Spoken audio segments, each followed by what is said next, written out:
Hello and welcome to my YouTube channel TechGen Automation। तो आज हम ऑटोमेशन के बारे में जानेंगे। ऑटोमेशन क्या होता है?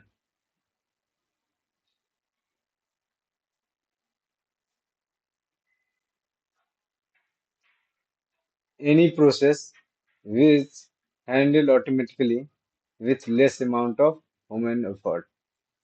यानी कि कम से कम आदमी का यूज करके कोई भी प्रोसेस ऑटोमेटिकली हैंडल हो रहा है, उसे हम ऑटोमेशन कहते हैं।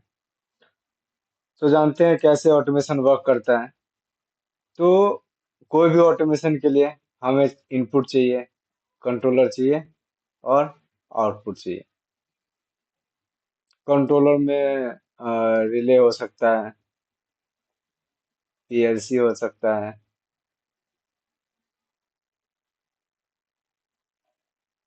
एचएमआई हो सकता है, etc एक्सेट्रा। तो काम कैसे करता है? कोई भी इनपुट दिए, उसके बाद कंट्रोलर में हम क्या करते हैं? इंस्ट्रक्शन देते हैं। इंस्ट्रक्शन इंस्ट्रक्शन देते हैं कि कैसे काम करना है। उसके अकॉर्डिंग हमें आउटपुट मिलता है। जैसे कि अगर एग्जांपल में इस ऑटोमेटेड गेट की बात करें, तो इंस्ट्रक्शन क्या होगा? जैसे ही सेंसर ऑन होगा, X0, तो हमारा गेट ओपन हो जाएगा। ये क्या है? सेंसर। और ये सेंसर ऑन होगा तो गेट ओपन होगा। कौन सा सेंसर है? Motion sensor. कैसे सेंस करेगा? कोई भी ह्यूमन को आता हुआ दिखेगा, तो जैसे ही मोशन सेंसर डिटेक्ट करेगा कि कोई ह्यूमन आ रहा है, तो गेट को ओपन कर देगा। तो ये लॉजिक ऐसे काम करता है कि जैसे ही सेंसर ऑन हुआ, हमारा गेट ओपन हो जाएगा। आइए हम ऑटोमेशन के एप्लीकेशन के बारे में जानें कि कहाँ कहाँ ऑटोमेशन का यूज होता है। जैसे कोई कार असेंबली कंपनी है, वहाँ हम ऑटोमेशन का यूज कर सकते हैं। फूड इंडस्ट्री में यूज कर सकते हैं, पैकेजिंग इंडस्ट्री में कर सकते हैं और मेटल इंडस्ट्री में कर सकते हैं। अब इसके क्लासिफिकेशन में के बारे में जानेंगे कि मोस्टली कितने टाइप्स के ऑटोमेशन होते हैं।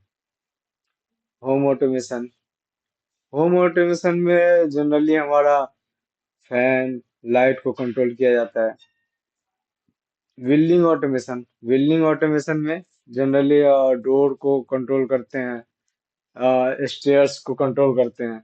आप कभी मॉल में गए होंगे, तो कोई सीढ़ी है जिसको कंट्रोल करते हैं। क्या है कि जैसे कोई मॉल में गए होंगे तो एक एलिवेटर है, तो ऑटोमेटिक चलते रहता है। लेकिन कभी कभी क्या है कि ह्यूमन नहीं भी रहता है, फिर भी चलते रहता है। तो उसके लिए यहाँ पे एक सेंसर लगा होता है कि जैसे ही ह्यूमन को डिटेक्ट करेगा तब चलेगा, ह्यूमन को डिटेक्ट नहीं करेगा तो नहीं चलेगा। तो ये एग्जांपल था बिल्डिंग ऑटोमेशन का। इंडस्ट्रियल ऑटोमेशन में बोतल फिलिंग के लिए, असेंबली लाइन पे कोई भी असेंबल पार्ट को असेंबल करने के लिए हम लोग इंडस्ट्रियल ऑटोमेशन का यूज करते हैं। वीडियो सर्विलेंस में ट्रैफिक सिग्नल को कंट्रोल के लिए करने के लिए करते हैं। लेबोरेटरी ऑटोमेशन में केमिकल मिक्सिंग के लिए करते हैं। रोबोट ऑटोमेशन में ट्रैफिक को, वेयर हाउस को और इंडस्ट्री में कोई भी पार्ट्स को बनाने के लिए हम लोग रोबोट ऑटोमेशन का यूज करते हैं। अब आते हैं इंडस्ट्रियल ऑटोमेशन क्या होता है। The technique of making an equipment. The technique of making an equipment, a process or a system operate automatically। यानी ऐसा टेक्निक जो सामान बनाने का हो, कोई प्रोडक्ट को बनाने का हो, और प्रोसेस जो ऑटोमेटिक ऑपरेट करे, उसे हम इंडस्ट्रियल ऑटोमेशन कहते हैं।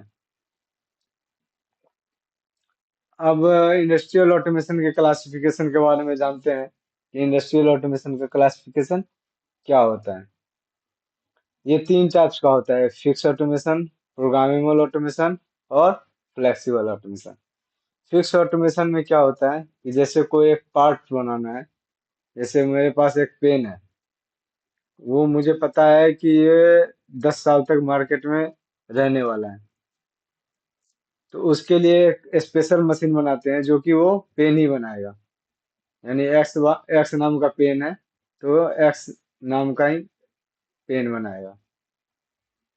प्रोग्रामेबल ऑटोमेशन में क्या है कि ये हम size bye size tool change करके या प्रोग्राम चेंज करके हम, या फिर सीक्वेंस चेंज करके, मतलब वीकली प्रोडक्ट चेंज ओवर करते हैं। इसे हम प्रोग्रामेबल ऑटोमेशन कहते हैं। फ्लेक्सिबल ऑटोमेशन फ्लेक्सिबल ऑटोमेशन होता है, इसमें हमें रोबोट का यूज करते हैं, कम से कम चेंज ओवर टाइम होता है, यानी होता ही नहीं है change over time. Product programme change करो और मशीन को रन करो, इसमें नो चेंज ओवर टाइम होता है।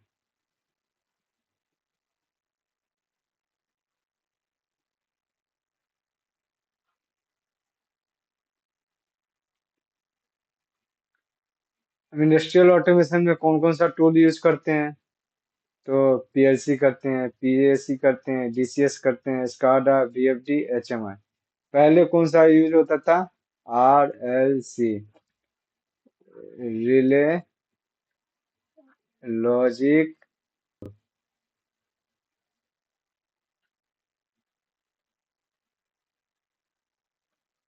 ओके,